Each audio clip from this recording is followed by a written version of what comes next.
भारत सरकार की प्रसार भारती के दूरदर्शन न्यूज चैनल का सालों पुराना लोगो बदल दिया गया है। जिस चैनल की पहचान लाल रंग की धरती से हुआ करती थी, अब उसे नारंगी रंग का कर दिया गया है, जिसे लेकर सियासत गर्म है। पश्चिम बंगाल की मुख्यमंत्री ममता बनर्जी ने सोशल मीडिया पर पोस्ट करते हुए लिखा, जब देश में लोकसभा चुनाव हो रहे हैं, मैं दूरदर्शन के लोगों की भगवाकरण से हैरान हूँ।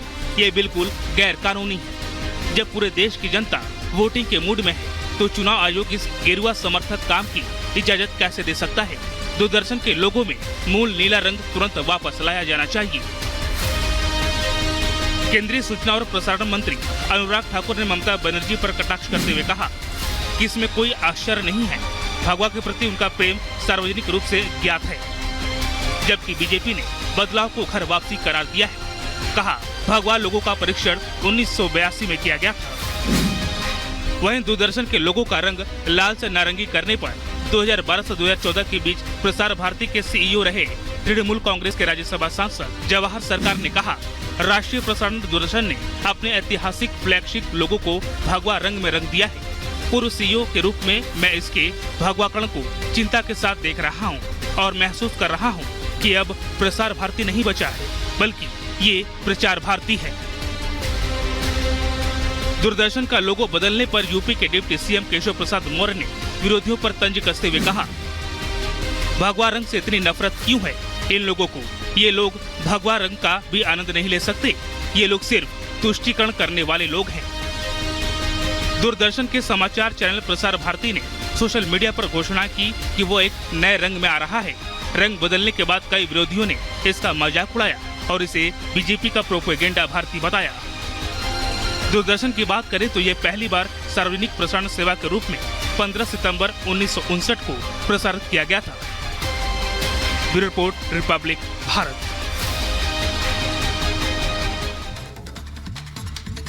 और अब खबरों में आगे बढ़ेंगे। जर्मनी में चाय पर चर्चा कार्यक्रम आयोजित किया गया। मोदी के परिवार के साथ चाय पे चर्चा। जर्मनी के मोदी समर्थकों ने इसका आयोजन किया है और हम देखते भी हैं इंडियन डायस्पोरा अलग अलग जगह पर इस तरह के कार्यक्रम आयोजित करता है। अब जर्मनी में चाय पे चर्चा कार्यक्रम आयोजित किया है। गुजरात से मोदी सरकार, वो हम आपको दिखा रहे हैं।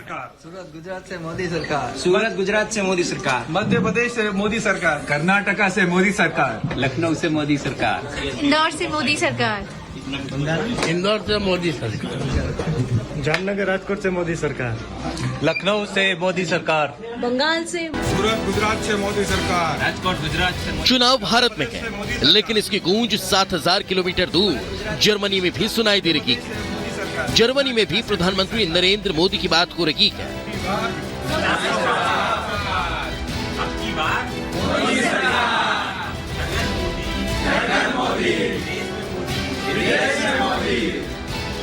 जिस तरह भारत में चाय पर चर्चा कार्यक्रम की शुरुआत की गई थी, ठीक उसी तरह जर्मनी के म्यूनिख में भी चाय पर चर्चा कार्यक्रम का आयोजन किया गया।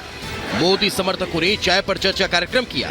इस दौरान समर्थकों ने अपने राज्य और जिले में मोदी के आने का नारा बुलंद किया है। गुजरात से मोदी सरकार, सूरत गुजरात से मोदी सरकार, मध्य प्रदेश से मोदी सरकार, बंगाल से मोदी सरकार।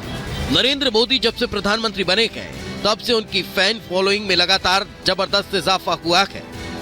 कई देशों के नेता प्रधानमंत्री नरेंद्र मोदी की तारीफ कर चुके हैं।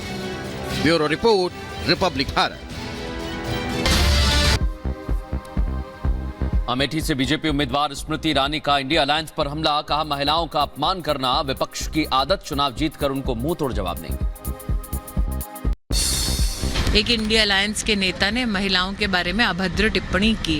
ये उनके संस्कार का परिचय। मुझे लगता है महिला नेत्रियां जिस प्रकार से ग्राउंड पर काम करती हैं और अपनी मेहनत से एक सफलता का परचम लहराती हैं, ऐसे लोगों के मुंह तोड़ जवाब देने के लिए जीत ही काफी होती है। राहुल और अखिलेश यादव पर स्मृति ईरानी ने साधा निशाना। कहा, प्रधानमंत्री ने इस जोड़ी के बारे में जो कुछ कहा है वो बिल्कुल सच है। इस प्रधानमंत्री के अनुभव को देखते हुए मेरा ये मानना है, उनका जो कथन है वही परम सत्य है, क्योंकि आज तक पीएम साहब मोदी जी ने जो जो कहा है और विशेषतः इस जोड़ी के बारे में जो कहा है वो हमेशा फलीभूत हुआ है, हमेशा सच साबित हुआ।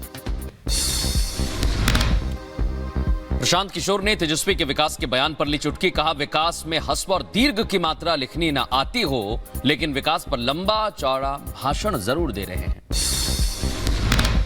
उसको विकास का लिखने नहीं आता है कि हर्ष ई लिखेगा कि दीर्घ ई लिखेगा, वो नहीं बता सकता है, लेकिन वो विकास का पर लंबा चौड़ा भाषण दे रहा है।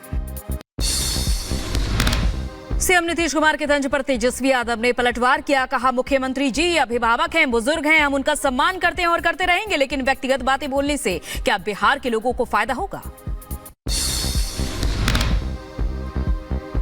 जेडीयू प्रवक्ता नीरज कुमार ने राहुल गांधी पर तंज कसा। कहा, राहुल गांधी को जवाब देना चाहिए कि वो अमेठी से क्यों भाग रहे हैं। तो राहुल गांधी जी इस सवाल का जवाब दीजिए ना कि अमेठी से राजनीतिक रूप से फरार क्यों हो गए। केंद्रीय मंत्री कैलाश चौधरी ने कांग्रेस पर साधा निशाना। कहा, कांग्रेस के लोगों ने अपनी हार स्वीकार ली है और इसलिए ना तो प्रचार करते नजर आ रहे हैं और ना ही कोई समर्थन करते नजर आ रहे हैं।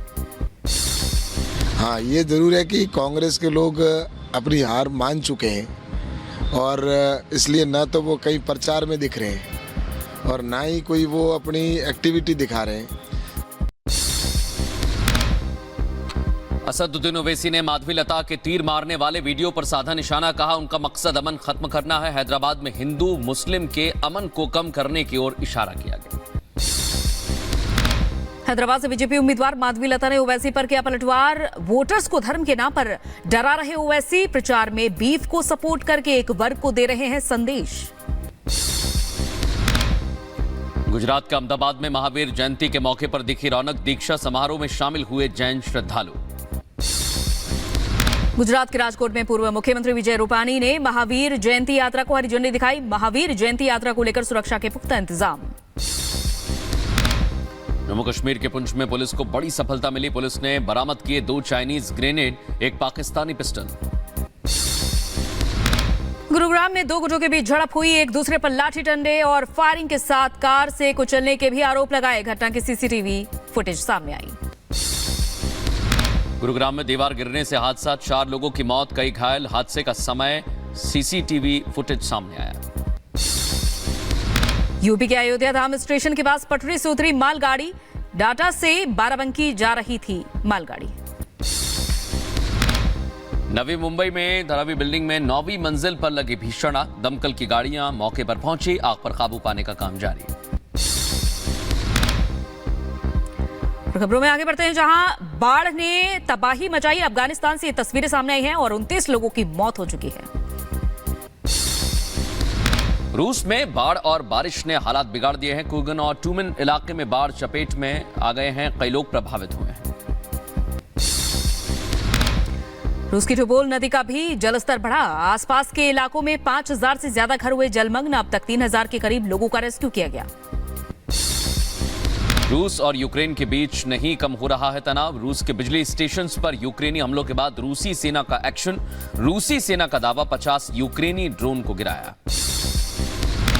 इजरायली सेना ने एक और युद्ध का वीडियो जारी किया। वीडियो में सेंट्रल गाजा पट्टी में नाहल ब्रिगेड लड़ाकू टीम के एक्शन को दिखाया गया है।